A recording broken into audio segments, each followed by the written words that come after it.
আসসালামু আলাইকুম রাহমাতুল্লাহ বারাকাতু। বিশ্বের যে টালমাটাল অবস্থা, ভূ-রাজনীতি সারা বিশ্বে প্রায় তৃতীয় বিশ্বযুদ্ধের দ্বার প্রান্তে। আর এই দেশ সেই দেশ পৃথিবীর বিভিন্ন দেশ যুদ্ধের জড়িত। জানি না কি এগুলি দেখলে হয়তো খুবই খারাপ লাগে। বাংলাদেশের পরিস্থিতি,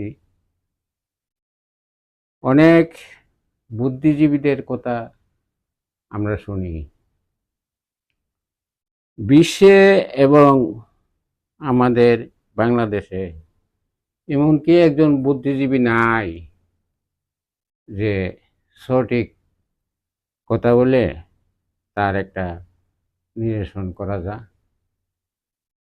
তাইলে তো দেশের যে হানাহানি, যে অবস্থা,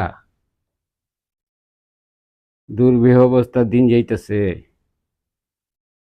কে বা কাহারা এই হত্যাকাণ্ডতে আরম্ভ করিয়া অনেক কিছুই ঘটাইতেছে। কেন? এমনি দেখি অনেক বুদ্ধিজীবী, তারাই বা যারা দেশ পরিচালনা করে তারাই সুস্থ একটা সমাধান দেওয়ার মতো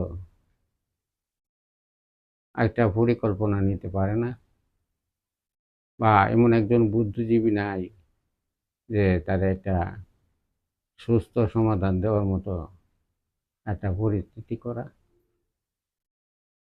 জনগণ শান্তি পাওয়ার লক্ষ্যে আমরা সাধারণ মানুষ কোনো গেলে এই টুন্ডগোল এই সেই নানান আগ্রহ ফাগ্রহ অনেকটা বইও করে, কারণ আমরা তো বয়স্ক মানুষ,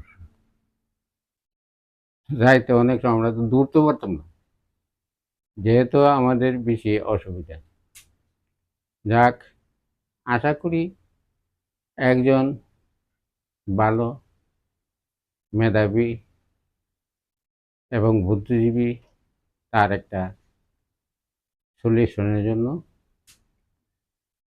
কথা বলবে।